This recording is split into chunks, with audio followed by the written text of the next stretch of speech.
안녕하세요. 전창효입니다. 저는 홍익대학교 바이오화학공학과에서 화학을 가르쳤고, 지금은 홍익대학교 미술대학 디자인공예대학원과 문화정책대학원에서 색채학을 가르치고 있습니다. 고분자화학, 즉 플라스틱이 제 전공이고, 색채학과 색채재료학을 연구하고 있고, 화학을 전공했지만 지금은 한국색채학회와 한국 컬러 유니버셜 디자인 협회 부회장을 역임하고 있습니다. 미술 작품은 필연적으로 재료를 사용하여 시각적 작품을 제작합니다. 이때 사용하는 재료는 모두 화학 물질이기 때문에 사용 기법이나 전시, 소장 중에 일어나는 변화가 모두 화학 변화입니다. 미술 작품들은 각기 다른 다양한 재료를 사용하기 때문에 한 사람이 그 모든 재료를 잘 알기란 거의 불가능합니다. 수채화, 유화, 아크릴화, 드로잉, 낙화, 판화, 거의 모든 회화와 채색 재료들을 성분과 물성, 특징, 올바른 사용법과 보존 기법까지 일목요연하게 정리하였습니다. 미술을 전반적으로 감상하고 이해하고 싶어하는 일반인이나 미술을 가르치는 강사, 교사, 교수, 앞으로 역사에 남는 화가가 되려는 학생들에게 귀중한 필독서가 될 것입니다. 원래 이 책은 1983년 알파색채 회장이셨던 고 전영탁 회장님이 집필하신 미술재료학을 바탕으로 하였습니다. 이 책은 지금도 미술가들이 전국을 누비며 원본을 찾을 정도의 이 분야의 개척자적 책입니다. 1996년 본인이 프랑스에서 귀국한 후 13년 된 이 책이 전부 한자로 표기되고 최신 재료와 기술을 담지 못함을 안타깝게 여겨서 알고 쓰는 미술재료를 출간했고, 2014년 미술재료의 기본 원리를 보강한 그리기 전에 알아야 할 미술재료를 출간하여 많은 미술대학에서 교재로 사용하기에 이르렀습니다. 2020년 이번에 내용과 사진을 업데이트해서 미술재료 백과를 출간했습니다. 미술재료를 이해하고 구사하기 위해서는 화학 지식이 필수이지만 화학자이면서 또 미술에 관심 있는 사람이 드문 현실에서 물감을 직접 만들어보고 또 사용하고 화학을 전공한 저는 일반인과 미술가들이 쉽게 모든 미술 재료를 이해할 수 있게 도와주는 책을 남겨야겠다는 사명감으로 이 분야의 연구를 해오며 이 책을 쓰게 되었습니다. 제목 그대로 미술재료 백과로서 모든 미술재료를 설명합니다. 책은 두껍지 않지만 수채화, 가슈, 유화, 아크릴, 마커, 드로잉, 판화 등을 두루 다뤘고 색채학, 안료, 미디엄, 바니시, 사용법, 시험법, 보존법 등 필요한 내용을 모두 정리하였습니다. 책을 처음부터 끝까지 쭉 읽으면 미술 재료가 이런 것들이 있고 또 그런 특징이 있구나 하는 전반적인 지식을 가질 수 있습니다. 이런 전반적인 지식을 미리 가지면 어떤 누구의 미술 전람회에 가더라도 이해도 높게 잘 감상하고 즐길 수 있겠죠. 취미로 또는 전공으로 그림을 그리게 되면 각 분야의 내용을 직접적으로 알 수 있는 도움을 받을 수 있을 것입니다. 제가 지금은 20여 권이 넘는 책을 집필하고 강연을 하고 다니는 사람이 되었지만 그 모든 일의 시작이 바로 이 책입니다. 이 책으로 인해 제가 미술대학에 강의를 시작하게 되었고 제 가장 큰 베스트셀러인 미술관에 간 화학자라는 책도 나오게 되었습니다. 지금은 제가 과학과 예술, 화학과 미술 그 판이하게 다른 두 분야의 융합과 통섭의 분야에서 일하게 되었는데 그 계기가 된 책이지요. 이 책의 핵심 내용은 물론 미술재료입니다. 이 미술재료라는 게 화학 없이는 그 속을 알 수가 없다는 것입니다.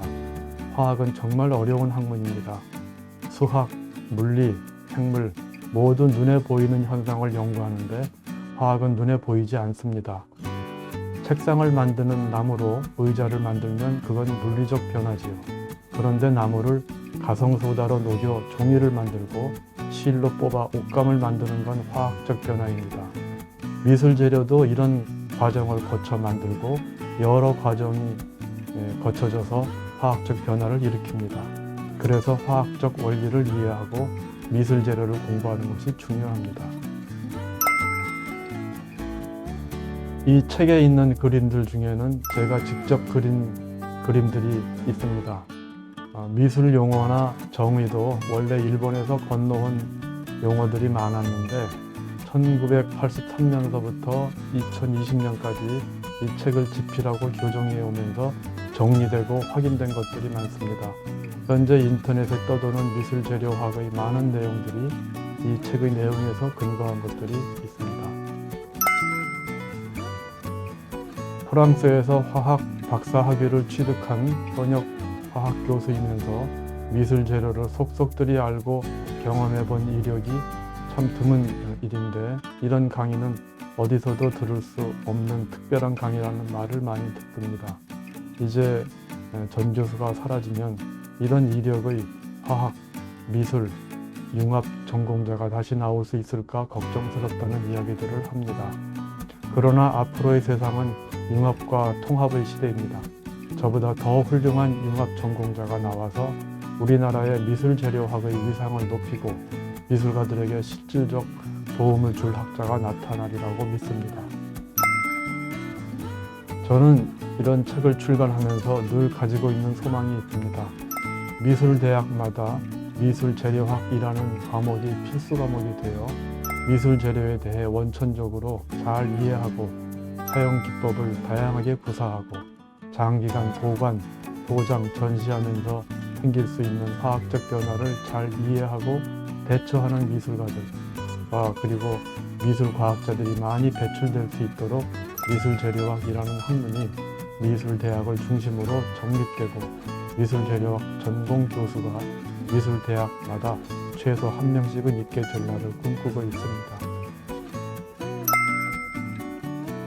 과학과 예술은 전혀 관계없는 서로 다른 이질적인 학문이 아니라는 겁니다.